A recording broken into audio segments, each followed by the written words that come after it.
आज सम्राट अशोक जयंती समारोह के सम्मानित अध्यक्ष और अखिल भारतीय कुशवाहा समाज युवा कुशवाहा समाज के अध्यक्ष श्री नागमणि कुशवाहा जी, इस कार्यक्रम में उपस्थित जनता दल यूनाइटेड के माननीय प्रदेश अध्यक्ष और पूर्व विधायक श्री उमेश सिंह कुशवाहा जी, पूर्व मंत्री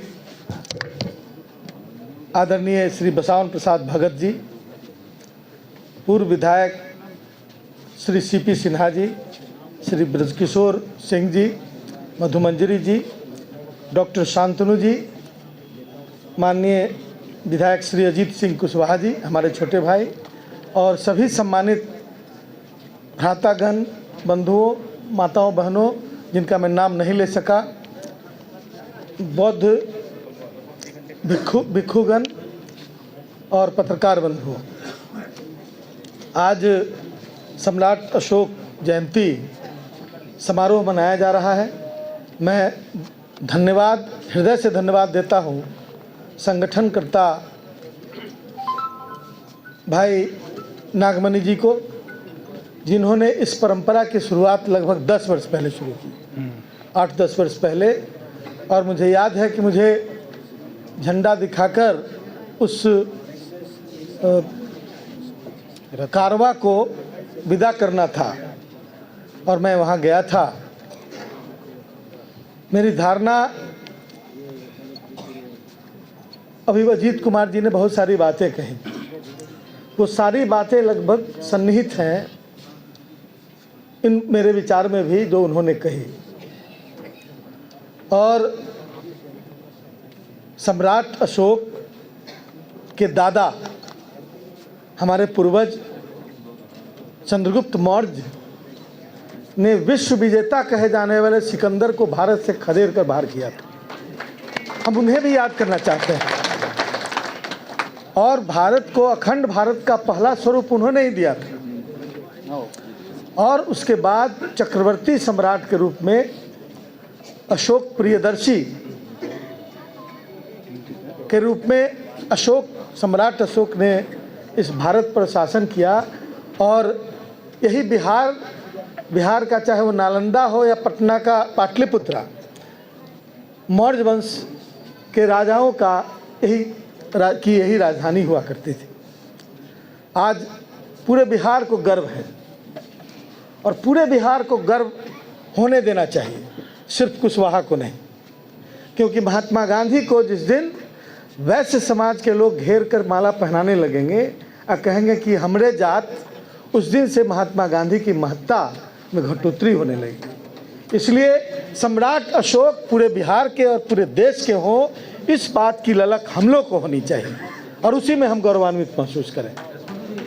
और हमें गर्व है और हम धन्यवाद देना चाहते हैं बिहार के माननीय मुख्यमंत्री जी को, जिन्होंने, मैं उस समय कैबिनेट में था, 2015-17 के बीच सम्राट अशोक जी के जयंती के दिन बिहार में छुट्टी घोषित की गई थी। और घोषित करने से पहले हमारी उनसे बातें हुई थी और हम हृदय से साधुवाद और धन्यवाद देना चाहते हैं कि उनके मन में थोड़ी भी कम आस्था नहीं होगी सम्राट अशोक के प्रति, जितनी आस्था हम लोग के मन में।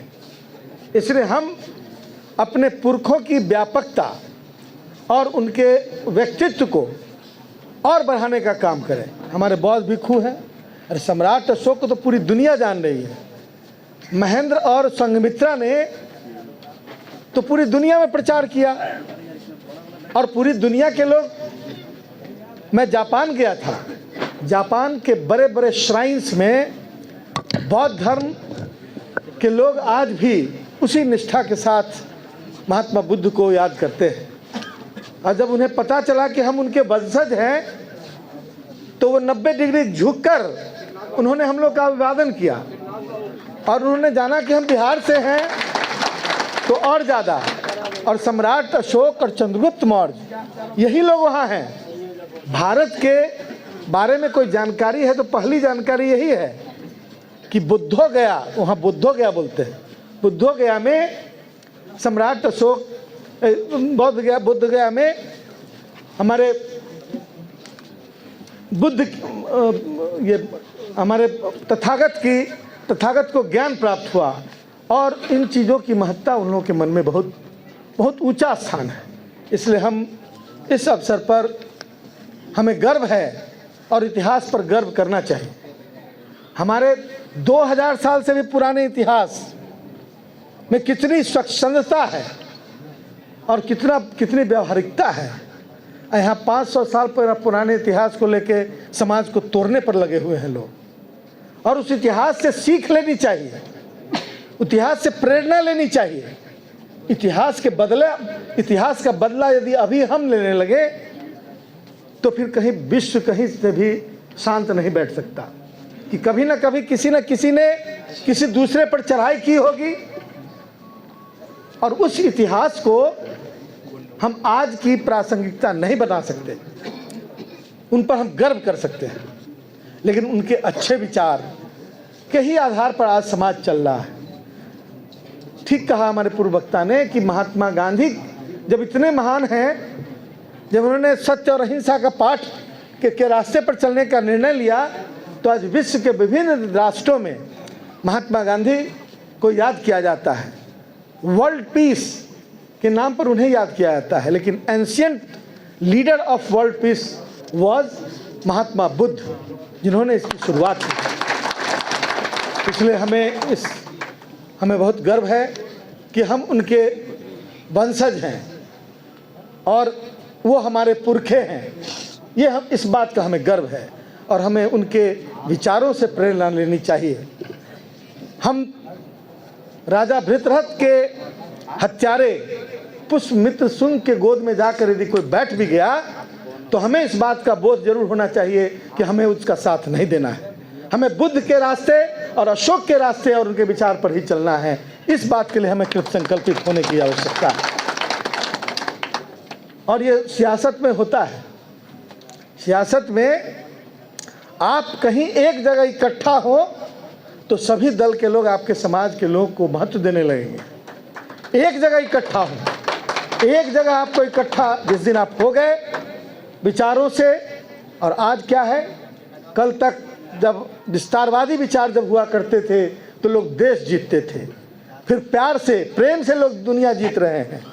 आज भारत में डेमोक्रेसी है, प्रजातंत्र है, और जब मैंने 20 राष्ट्रों का भ्रमण किया है और विभिन्न बड़े बड़े 100-200 राष्ट्रों के 100-150 राष्ट्रों के सम्मेलनों को संबोधित किया है। जब बुलाया जाता था तो कहा जाता था कि Alok Kumar Mehta belonging to the biggest democracy and the best democracy of the world, और ऐसा कह के मंच पर बुलाया जाता था तो सीना गर्व से फूल जाता था। इसलिए कि यह एक धरोहर है जो अम्बेडकर साहब ने संविधान के अंदर हम लोग को दिया। ये अधिकार, ये आज टेंजिबल चीज़ है, देखने की चीज़ है कि उसी डेमोक्रेसी के तहत देश में सत्ता और शासन पर लोग स्थापित होते हैं। यदि वोट का अधिकार नहीं मिला होता तो शायद कुछ चुने हुए लोग ही देश की सत्ता पर बैठ रहे होते। लेकिन आज रिझाने के लिए विभिन्न तरह के माध्यमों का उपयोग करते हैं, पैसा का, पद का और ताकत का भी। आज तो व्यवस्था ही बदल गई है। आज तो सरकारी इंस्टीट्यूशन जो कॉन्स्टिट्यूशनल बॉडी है उसका दुरुपयोग करके और प्रभावित क्या करना चाहते हैं, प्रभावित वोट करना चाहते हैं, यानी कि वोट का महत्व बहुत अधिक हो। कल तक जब लड़ाई होती थी तो गोली और बंदूक इकट्ठा किए जाते थे।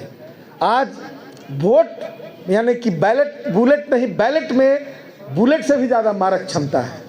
इसलिए आपको यदि आने वाले दिनों की लड़ाई जीतनी है तो अपना बैलेट इकट्ठा कीजिए, अपना बैलेट एकजुट कीजिए, अपने वोट को इकट्ठा कीजिए, पूरी दुनिया आपके कदमों में होगी। इसलिए इस अवसर पर अपने महान पुरखे सम्राट अशोक और पूरे जो हमारे पुरखे थे, हमारे महात्मा बुद्ध से लेकर चंद्रगुप्त मौर्य तक, सारे पुरखों को हम आज के अवसर पर नमन करते हैं।